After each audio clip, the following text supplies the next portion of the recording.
didn't have flagrant foul rules, so most of the fines had to do with fighting. The game was played at that time in a very, very physical manner, and we allowed stuff that we don't allow today. If I had it to do over again, we would be more aggressive in regulating, shall we say, that style of play, because it led to our game becoming much more physical. We would be in other cities, and the headlines are, "We're not afraid of the Pistons. We'll fight them if we have to." You read that kind of stuff and you go, okay, game's over. Because they're not thinking about playing a game. In the '89 playoffs, the Pistons didn't lose a game on their way to the conference finals. And that brought them face to face again with Michael Jordan.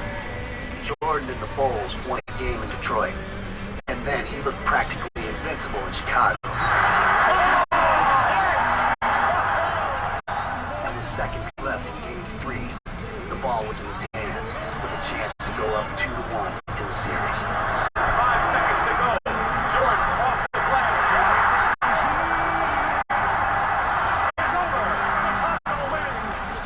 That was get the ball, Michael. Everybody get out of the way.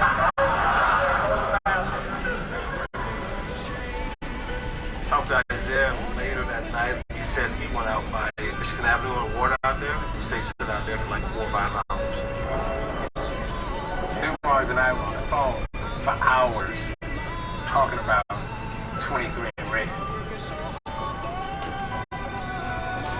It's 2 o'clock in the morning, and I get a phone call. And it's Isaiah. And he says, I finally figured out what we need to do to stop Jordan. Jordan has not been an offensive force. We're not playing with Charlie Peppers today. More double teams in different positions, and we're much more aggressive. Here's his best player in the league. Here's his bunch of role players. How are they doing this? They must have some trick. Oh, it's the Jordan. He's got this secret Jordan. The Jordan? That's something we got made up.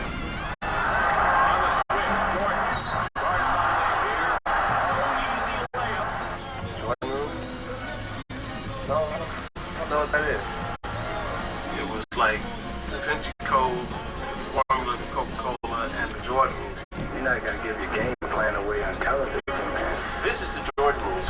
If Michael is isolated, we forced him to dribble the ball to the middle of the floor. If he was in the middle of the floor, we forced him left, the nearest defender, and would run and double team him. Get him on screens every time to wear him down. Every time he drove, you sent 3 or 4 people at him. Jordan, Robert. Every time he came in that lane, he was boom. That's what we're talking about. When the Pistons want to make Jordan pay whenever he gets in the paint. Every time you look around, this seemed like Jordan looked like getting. I'm like, oh man. Physically, I wasn't ready, and I didn't have the energy to go against that. Anybody but him. He was not going to beat us. That was the Jordan rules.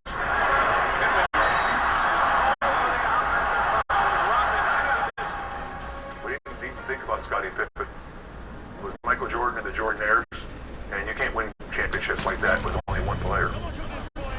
The Pistons won the next 3 games to close out the Bulls in 6. Know the guy you're playing against. The 1989 NBA Finals would be a rematch. The Pistons and the Lakers again. These are the games they're going to go through. You're going to be isolated on this side all night long. Remember that. The years of perseverance. The years of disappointment. Look at it, look at it, look at it. The years of fighting the 2 best franchises ever. Here's MVP again like last year. MVP. Even though we had ascended to competitive balance, we needed to win. The more you know about them, the better chance you have to win the NBA title. The more you know about them. I'll get my right leg, so my future son's right leg, I know how to win it. It's that type. The Detroit Pistons defense still has not given up 100 points in a single playoff game this season so far. Their team led the way again to win Game 1. And then in Game 2, the Lakers began to crack. If we pushed them and pushed them and pushed them, they were old and they were going to fold.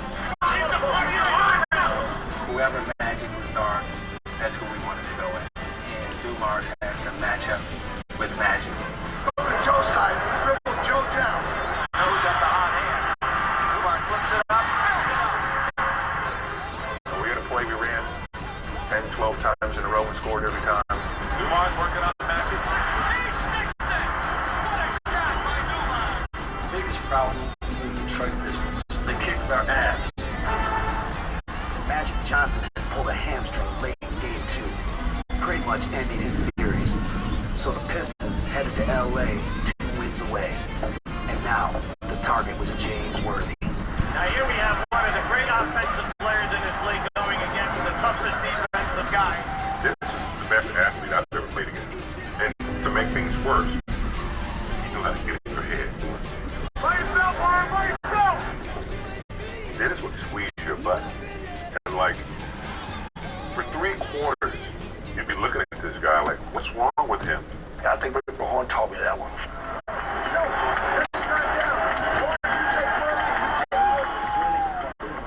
After Rodman guarded Worthy in Detroit's Game 3 win, in Game 4, the Master took his turn as the Pistons went for the sweep. Rick Mahorn came in and nitpicked and nitpicked and nitpicked until James Worthy broke down and yelled at the ref. I'm putting up with this all 4 games. You know, right? And we just smiled and we knew we won the game right there.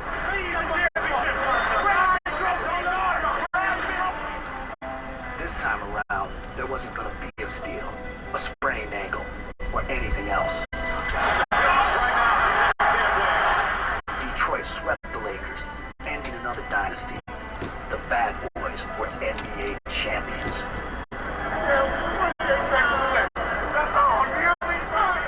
When that last second went off the clock, reality never set in.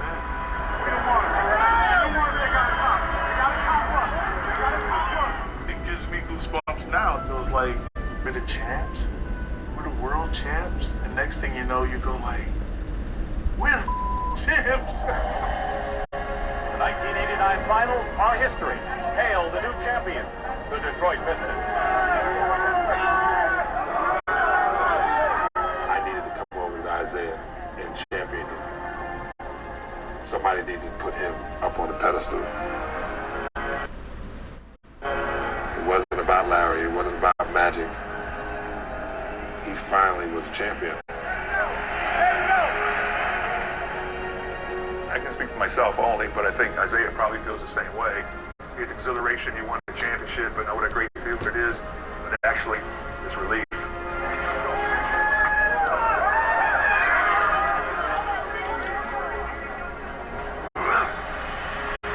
We beat him.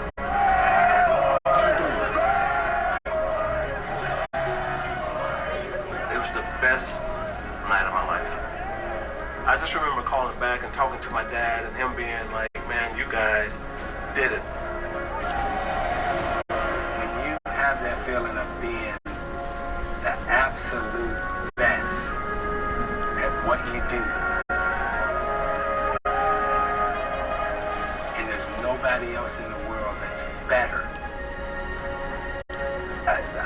that feeling is so intoxicating, so indescribable. It's like, you know, it feels like heaven.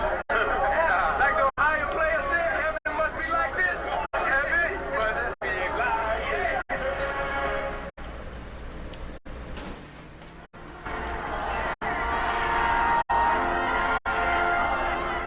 In 1967, race riots had torn apart downtown Detroit. Now, 22 years later, on Woodward Avenue, the whole city came out for the Bad Boys. No doubt about it, what a great day to be in Detroit. The greatest basketball fans in the world and a super basketball team. It was a true celebration of greatness. The Bad Boys did it. I remember driving downtown, riding with some friends, and everybody was parked on the freeway. We were just dancing. All they chanted the whole time was Bad Boys. I mean, it was insane. Are these guys bad or what? Huh? How about you people? Are you bad fans or what? It was the gradual chopping away at the powers that be in the NBA, eventually getting Boston and eventually getting LA, that made that first year winning so sweet in this town. And that parade was huge. great and everything was glorious, except we had to move the player. While Detroit was celebrating, the NBA was already getting on with new business, namely an expansion draft for the 2 new franchises coming into the league. Each club could only protect 8 players, which was a problem for the Pistons, because they went 10 deep. Everybody calls us the bad boys. I call ourselves world champions.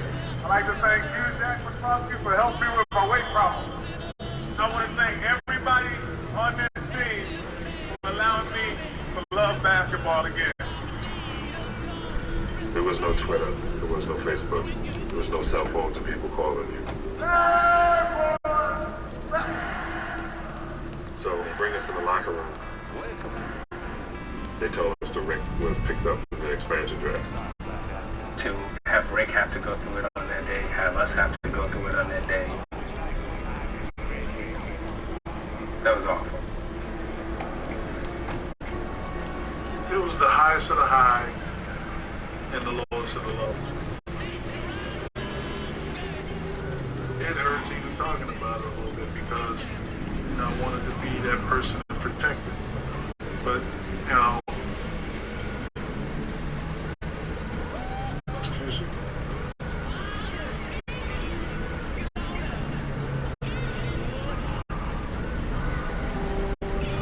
We are to a sense of a basketball team. As you know, one of our members of this basketball team was taken in the expansion draft by the Minnesota Timberwolves. So this was the bad boys. There can only be one bad boy basketball team. And this was it. There'll never be another one. As the 1989-90 season began, the loss of Rick Mahorn wasn't easy to shake. Opponents were pushing back more than ever, and the team looked out of sorts. Ladies and gentlemen, these are the world champions. And it was Mark McGuire who figured out what to change. I remember Martin saying, I'm going to ask Chuck to take me out of the starting lineup. And so I asked him, I said, what, you punking out? What you can't take it? Dennis was very unique, causing his defensive ability and his rebound ability. And I could not be the one that held something that unique down. The problem was convincing Dennis. When he first came over, I was shocked. And I was so used to being the 6th man. No! Timeout situation. I don't think he knew exactly what he was. My role was being a dirty work man, and people in Detroit loved that because it wasn't about trying to score and be flashy. Whatever I can do for this team and for this city, I'm doing it. He said he would only start if we said it was okay. And the change was made.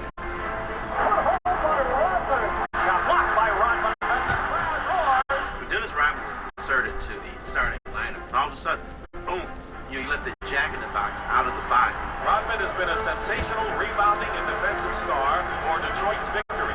If I can go out there and break an arm and help this team win, hey, I'm going to do it. We needed some life, and Dennis was perfect timing. I don't know if there's anyone more active in the game.